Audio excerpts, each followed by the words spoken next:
నిలబడి సెట్ చేసేసుకుంటారు. చెప్పండి, ఎవరు తొందర? तंदर और किला समय किसे भी नहीं वहाँ ರೈತ ಸಂಘ ಅಂತ ಹೇಳ್ಬಿಟ್ಟು ಬರ್ತಾ ಇದಾರೆ, ಪ್ರೊಟೆಸ್ಟ್ ಮಾಡ್ತಾ ಇದ್ದಾರೆ. ಕರ್ನಾಟಕ ರಕ್ಷಣಾ ವೇದಿಕೆ ಅವ್ರು ಬರ್ತಾ ಇದಾರೆ. ಅವ್ರು ಬಂದು ಇಲ್ಲಿ ಇದು ಮಾಡಿ ಎನಿ ಟೈಮ್ ಯಾರೋ ಒಬ್ರು ಹಿಂಗೆ ಒಂದು 10 ಜನ ಬರೋದು, ಪ್ರೊಟೆಸ್ಟ್ ಮಾಡೋದು, ನಿಲ್ಸಕ್ ನೋಡೋದು, ರೈತರಿಗೂ ತೊಂದರೆ ಆಗ್ತದೆ. ಕರ್ಕೊಂಡು ಬರೋದು, ಮೂಟೆಗಳೆಲ್ಲ ಎತ್ಕೊಂಡು ಹಾಕೊಳ್ಳೋದು, ಸ್ಕೇಲ್ ಎಲ್ಲ ಹಾಕೊಳ್ಳೋದು.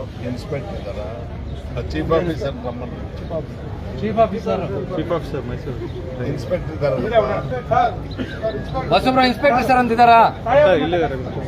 ಸ್ಟೇಷನ್ ಅವ್ರು ಇದ್ದಾರಲ್ಲ, ಬಿಡಿ ಇನ್ಚಾರ್ಜ್ ಇದ್ದಾರಲ್ಲ. ಚೀಫ್ ಆಫೀಸರ್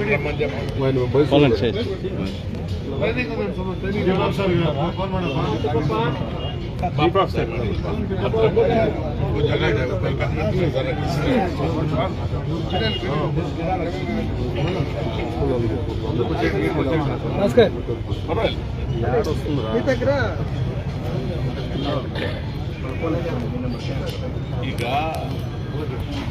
ಅವರೆಕಾಯಿ ಸೀಸನ್ ಭಾಳ ಹೆಚ್ಚಂದ್ರೆ ಇನ್ನು 1 ವರ್ಷ ఎవరు మాట్లాడదండి. మీరు మైక్ లేదు ఇక్కడ, తొందర అవుతుంది. ಯಾರು ಕೋಟ್ಯಾಧೀಶರ ವ್ಯಾಪಾರ ಮಾಡಲ್ಲ. ಆ ಹೊತ್ತಿ ಜೀವನ ಮಾಡ್ಕೊಡೋ ಬಂದು ರೈತರು ಕಾಯಿ ಕೊಡ್ತಾರೆ, ಕೆಲವರು ರೈತರ ತಂದು ಮಾರ್ತಾರೆ, ಕೆಲವರು ಈ ದುಡ್ಡು ತಗೊಂಡೋಗಿ ಅವ್ರ ಮನೆ ಹೆಂಡತಿ ಮಕ್ಕಳನ್ನ ಸಾಕ್ತಾರೆ. ನಾನು ಸುಮಾರು 1 ತಿಂಗಳು ಚೀಫ್ ಆಫೀಸರ್ 3 ಕೂತು ಮಾತಾಡ್ತಾರೆ. ಬನ್ನಿ ಪ್ಲೀಸ್ ದಯಮಾಡಿ ಬನ್ನಿ. ಈಗ 1 ತಿಂಗಳ ಹಿಂದೆನೆ ಇನ್ಸ್ಪೆಕ್ಟರ್ ಅವರು, ನಾನು, ತಹಸೀಲ್ದಾರರು, ಚೀಫ್ ಆಫೀಸರು ಎಲ್ಲರೂ ಸೇರಿದ್ವಿ. ಈ ಅವರೆಕಾಯಿ ಸೀಸನ್ನು ಇನ್ನು 1.5 ತಿಂಗಳಾದ್ಮೇಲೆ ಕಾಯೇ ಇರೋದಿಲ್ಲ. ವ್ಯಾಪಾರಸ್ಥರು ಯಾರಿರ್ತಾರೆ, ಸಣ್ಣ ಜನ, ಅದನ್ನು ಅವ್ರ ರೈತರ ಹತ್ರ ತಗೊಂಡು ಇವ್ರು ಸ್ವಲ್ಪ ಮಾರ್ಜಿನ್ ಇಟ್ಕೊಂಡು ಬರ್ತಕ್ಕಂಥವ್ರಿಗೆ ಮಾರೋದು. ಈ ದುಡ್ಡು ತಗೊಂಡೋಗಿ ಹೆಂಡತಿ ಮಕ್ಕಳನ್ನ ಸಾಕೋದು. ಪಾಪ 3 ಆಫೀಸರ್ಸ್ ಏನು ಅಬ್ಜೆಕ್ಷನ್ ಮಾಡಿಲ್ಲ, ಮಾಡ್ಕೊಂಡು ಹೋಗ್ಲಿ ಸರ್, ಏನು ತೊಂದರೆ ಇಲ್ಲ, ಟ್ರಾಫಿಕ್ ಪ್ರಾಬ್ಲಮ್ ಆಗಿದೆ ಅಂತ ನಾವು ನೋಡ್ಕೊಳ್ತೀವಿ. ಇವ್ರು ಯಾರು ರಕ್ಷಣಾ ವೇದಿಕೆ ಅನ್ನಂತೆ, ರೈತ ಸಂಘ ಅನ್ನಂತೆ, ಯಾವ್ಯಾವುದೋ ಸಂಘ ಇರಲಿ, ಪ್ರಜಾಪ್ರಭುತ್ವ ಎಲ್ಲ ಸಂಘಗಳು ಇರೋದೆ. ನಾವು ಅವ್ರ ಬಗ್ಗೆ ಯಾರಿಗೂ ಏನು ಮಾತಾಡೋದು. ಕಾನೂನು ವ್ಯವಸ್ಥೆ ಕಾಪಾಡೋದು ನಿಮ್ಮ ಜವಾಬ್ದಾರಿ. ಟ್ರಾಫಿಕ್ಗೆ ಅಡ್ಡ ಬಂದರೆ ಬುದ್ಧಿವಾದ ಹೇಳಿ ಅವರೆಲ್ಲ ನಿಮ್ಮ ಜೊತೆ ಸಹಕರಿಸ್ತಾರೆ. ಬೇರೆಯವ್ರು ಯಾರಾದರೂ ಬಂದು ಅವ್ರು ಪ್ರೊಟೆಸ್ಟ್ ಮಾಡಿದ್ರೆ ಒಂದು ಮೂಲೆಯಲ್ಲಿ ನಿಂತ್ಕೊಳ್ಳಿ, ಪ್ರೊಟೆಸ್ಟ್ ಮಾಡಲಿ, ಫೋಟೋ ತೆಗೆಸ್ಕೊಳ್ಳಿ, ಟಿವಿಗೂ ಕೊಡಲಿ, ಅವ್ರ ಮನೆಗೆ ಅವ್ರು ಹೋಗಿ. ಅವರೇನಾದರೂ ಕಾನೂನು ಕೈಗೆ ತೆಗೆದುಕೊಂಡ್ರೆ ಆವಾಗ ಹತೋಟಿ ತಪ್ಪುತ್ತೆ, ಆಗಬೇಕು. ಅದಕ್ಕೆ ಅವಕಾಶ ಕೊಡಬೇಡಿ. ಅವ್ರು ಬರಲಿ, ಪಾಪ ಎಷ್ಟು ಸಂಘಗಳಿದ್ರು ಬರಲಿ, ಪ್ರೊಟೆಸ್ಟು ಮಾಡಲಿ, ಬೇಕಾದ್ರೆ ಇಲ್ಲೇ ಒಂದು ಟೆಂಟ್ ಹಾಕೊಂಡು ಉಪವಾಸನೂ ಕೂತ್ಕೊಳ್ಳಿ, ನಮ್ದೇನು ಆಕ್ಷೇಪ. ವ್ಯಾಪಾರಸ್ಥರಿಗೆ ಮಾತ್ರ ತೊಂದರೆ ಆಗಬಾರ್ದು. ದಯಮಾಡಿ ಸರ್, 1 ನಿಮಿಷ ತಹಸೀಲ್ದಾರ್ನು ಕರೆಸ್ಬೇಕು. ನಿಜವಾದ ರೈತರಿಗೆ డూప్లికేట్ మనకు అక్కర్లే.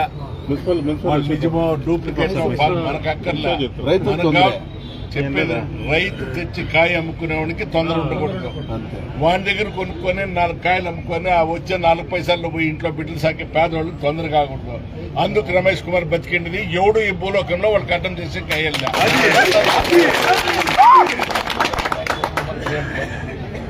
నేను ఇంట్లో ఉన్నాడు యువతలకు రావాల్సింటే కారణం ఇంతే. ఆ పేద కుటుంబాలకు తొందర కాకూడదు.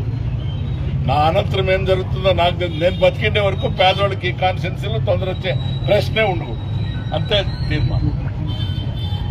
ಬಂದ್ಬಿಡ್ಲಿ ತಹಸೀಲ್ದಾರರು ಕ್ಲಾರಿಫೈ ಮಾಡಿಸ್ತೀನಿ ಪ್ಲೀಸ್. ನಿಸಾರ್ ಆಯ್ತು ಮ್ಯಾಮ್, ಹಾಗೆ ಕಡ್ಕೋ ಹೇ ನಿಸಾರ್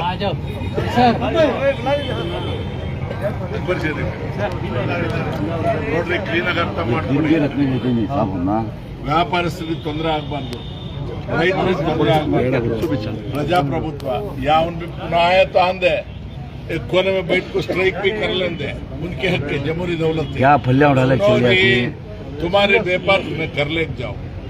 पुलिस ऑफिसर आपको ट्रैफिक को क्या तब तकलीफ है तो तुम्हारी एहसान उन्होंने मांगे तो उनको तुम्हें साथ देखो, पब्लिक को तकलीफ साथ देखो, तुम्हारी जिम्मेवारी. उनके उन्हें बॉन्डी क्या तब कर लेंगे उन्हें हद छोड़ को कहा बाहर आया तो उन्होंने रहती मैं रहतु मैं जिंदा है तक आखिरी दम तक तुम ना तकलीफ होने देते नहीं, आराम से इंशाअल्लाह सब बराबर होता है। अल्लाह मुझे पैदा कर भैंस ये काम के वास्ते इसमें मैं खत्म हो जाता, गरीबों को तो कसम खुदा की तकलीफ होता नहीं। आराम से खुशी से अब तक व्यापार खड़े टाइम ही है व्यापार की। 2 लाजा में तहसीलदार होंगे उनको खबलाक में चले जाता, तुम्हें खुशी से व्यापार चला लो। क्या तब तकलीफ हुई तो तुम्हें सुना है तो 20 लाजा मुझे अटगल से हंकाने मैं हंको बोल 20 निमिषाल ಧೈರ್ಯಂಗ ಮುನ್ಸಿಪಲ್ ಆಫೀಸರ್ ಒಂದು ಮೂಟೆಗಳ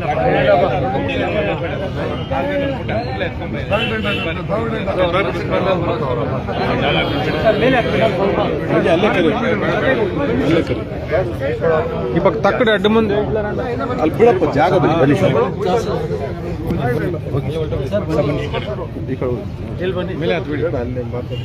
ಈಗ ಸುಮಾರು 1 ತಿಂಗಳ ಹಿಂದೆನೆ ತಾವು ನಾನು ಚೀಫ್ ಆಫೀಸರ್ ಕರೆಸಿಕೊಂಡು ಅವತ್ತಿನ ಇನ್ಸ್ಪೆಕ್ಟರ್ ಇದ್ರು ಈ ಅವರೆಕಾಯಿ ಸೀಸನ್ನಲ್ಲಿ ವ್ಯಾಪಾರಸ್ಥರಿಗೆ ಯಾವ ತೊಂದರೆ ಕೊಡಬಾರ್ದು, ಪ್ರತಿ ವರ್ಷ ಯಾರಾದರೂ ಒಬ್ಬರಿಗೆ ತೊಂದರೆ ಕೊಡ್ತಾರೆ, ಈ ಸೀಸನ್ ಇರೋದೇ ಇನ್ನು 1.5 ತಿಂಗಳು, ರೈತರು ತಮ್ಮ ಬೆಳೆ ತಂದಿಟ್ಕೊಟ್ಟು ಕೆಲವರು ಇಲ್ಲೇ ಮಾರ್ತಾರೆ, ಕೆಲವರು ರೈತರು ಇವ್ರಿಗೆ ವ್ಯಾಪಾರಸ್ಥರಿಗೆ ಕೊಟ್ಟು ಹೋಗ್ತಾರೆ, ಅದರಲ್ಲಿ 4 ಕಾಸು ಉಳಿಸ್ಕೊಂಡು ಇವ್ರು ಜೀವನ ಮಾಡೋದು।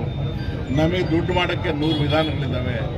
ಅವ್ರು ಯಾರು ಇಡಿಯಟ್ಸ್ ಅಂತ ಗೊತ್ತಿಲ್ಲ, ಮುನ್ಸಿಪಲ್ ಆಫೀಸಲ್ಲಿ ಅವ್ರು ತಂದು ಹಾಕಿರೋ ಮೂಟನ್ನು ಹೊತ್ಕೊಂಡು ಹೋಗ್ತಾರೆ, ವೇಯಿಂಗ್ ಮೆಷಿನ್ಸ್ ತಗೊಂಡು ಹೋಗ್ತಾರೆ। ಅವ್ರಿಗೆ ಭಾಳ ಹತೋಟಿಯಲ್ಲಿ ನಾಲ್ಗೆ ಇಟ್ಕೊಂಡು ಮಾತಾಡ್ತಾ ಇದ್ದೇನೆ, ಕೇರ್ಫುಲ್ ಆಗಿರೋಕ್ಕೆ ಹೇಳಿ, ಇಲ್ಲದೆ ಹೋದರೆ ಒಬ್ಬನೊಬ್ಬನ ಎಳೆದು ಈಚೆಗೆ ಹಾಕಬೇಕಾಗುತ್ತೆ। ಯಾವ ಕಾರಣಕ್ಕೂ ನನ್ನ ಮೇಲೆ ಆಣೆ, ನಾನು ಜೀವಂತ ಇರೋವಾಗ ಇವ್ರಿಗೆ ಯಾರಿಗೂ ತೊಂದರೆ ಆಗಬಾರ್ದು, ವ್ಯಾಪಾರಸ್ಥರಿಗೆ ಜಾಗೃತಿ ಇಲ್ಲ। ನೀವು ಅಡ್ಮಿನಿಸ್ಟ್ರೇಟರ್ ಆಗಿದ್ದೀರಿ, AC ಅವರಿಗೆ ನಾನು ಮಾತಾಡ್ತೀನಿ, ಈಗ ನೀವು ಹೋಗಿ ಮುನ್ಸಿಪಲ್ ಆಫೀಸಲ್ಲಿ ಕೂತು ಅವ್ರು ಯಾರಿದ್ದಾರೆ ಕ್ಲರ್ಕ್ಸು, ಅವರು ಯಾವನೇ ಆಗಲಿ ಇಲ್ಲಿ ಬರೋದು, ಮೂಟೆ ಮುಟ್ಟೋದು, ವೇಯಿಂಗ್ ಮಿಸ್ ಮಾಡೋದು, ಅವ್ರ ವ್ಯಾಪಾರಕ್ಕೆ ತೊಂದರೆ ಮಾಡಿದ್ರೆ ಅವರಿಗೆ ಗ್ರಾಚಾರ ಕಾದಿದೆ ಅಂತ ಹೇಳ್ಬಿಡಿ। ನೀವು ತಾಲೂಕಾ ಮ್ಯಾಜಿಸ್ಟ್ರೇಟ್ ಆಗಿರ್ತೀರಿ, ಬೇಡಪ್ಪ ನಮ್ಗೆ ಆರೋಗ್ಯ ಸರಿ ಇಲ್ಲ, ತೊಂದರೆ ಇದೆ, ಬಡವರು ಯಾರಿದ್ದಾರೆ ಅವ್ರಿಗೆ ತೊಂದರೆ ಆಗೋದು। ಇನ್ಸ್ಪೆಕ್ಟರ್ ಸಾಹೇಬ್ ವ್ಯಾಪಾರಸ್ಥರಿಗೂ ಹೇಳಿದ್ದೀನಿ, ವ್ಯಾಪಾರ ಅಂತ ಹೇಳಿ ಟ್ರಾಫಿಕ್ ಬ್ಲಾಕ್ ಮಾಡೋದು, ಸಾರ್ವಜನಿಕರಿಗೆ ತೊಂದರೆ ಆಗಬಾರ್ದು। ಒಬ್ಬ ಕಾನ್ಸ್ಟೇಬಲ್ ಇನ್ಸ್ಪೆಕ್ಟರ್ ಒಬ್ಬ ಕಾನ್ಸ್ಟೇಬಲ್ ಬಂದು ಅವ್ರಿಗೆ ಹೇಳಿದ್ರು ಕೂಡ ಗೌರವ ಕೊಡಬೇಕು, ಯೂನಿಫಾರ್ಮ್ಗೆ ಗೌರವ ಕೊಡೋದು ನಮ್ಮ ಜವಾಬ್ದಾರಿ, ಅದು ನಮ್ಮ ಇಲಾಖೆ, ನಮ್ಮ ರಕ್ಷಣೆ, ನಮ್ಮ ಮರ್ಯಾದೆ ಕಾಪಾಡಕ್ಕಿರೋದು। ಅವ್ರಿಗೆ ನಾವು ಗೌರವ ಕೊಡ್ತಾರೆ, ಇನ್ಯಾರು ಗೌರವ ಕೊಡ್ತಾರೆ? ನೀವು ಅವರು ಸಹಕರಿಸಿಕೊಂಡು ಮಾತಾಡಿ ಸಣ್ಣ ಪುಟ್ಟ ವ್ಯಾಪಾರಸ್ಥರಿಗೆ ಯಾರಿಗೂ ತೊಂದರೆ ಆಗದಂತೆ ಮಾಡಿ, ಆಗ್ಬೋದಾ? ಮುನ್ಸಿಪಾಲಿಟಿಗೆ ಹೋಗಿ ಅವ್ರು ಯಾರ್ದಾರು ಕರೆಸಿ ಮೀಟಿಂಗ್ ಮಾಡಿ ಆಚೆಗೆ ಬಂದ್ರಂದ್ರೆ ಅವ್ರಿಗೆ ಗ್ರಾಚಾರ ಕೆಟ್ಟಿದೆ।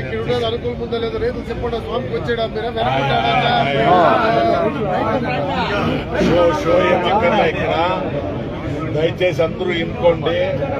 తహసీల్దార్ సాహెబ్లు ఇక్కడనే ఉన్నారు, నేను ఇక్కడి నుంచి పోయి ఏసీతోనూ మాట్లాడతాను, ఇన్స్పెక్టర్ సాహెబ్లు ఇక్కడనే ఉన్నారు।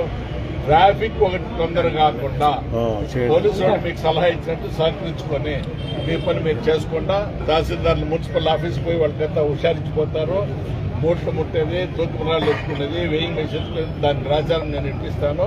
శ్రద్ధగా మీరు ఈ 2 నెలలు బిజినెస్ చేసుకొని పెండ్లాం బిడ్డతో సాగకుండా దేవుడు చల్లగా పెట్టింది।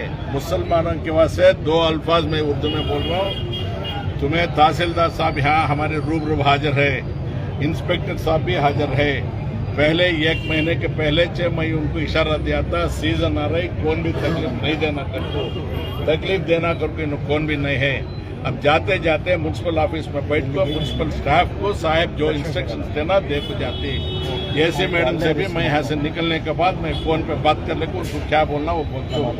आराम से अल्लाह को शुक्रिया आदाब करको, उसके नाम में तुम्हारे व्यापार तुम्हें कर ले, बाल बच्चे को तुम्हें पाल ले। क्या तब तकलीफ है तो मुझे सुना है तो 20 लाजा के अंदर मैं आता हूँ।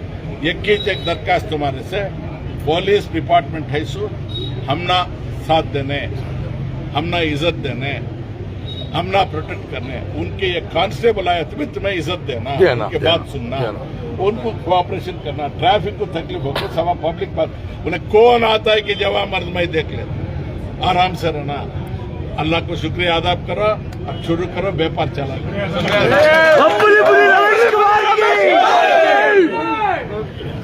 बापरे बुले के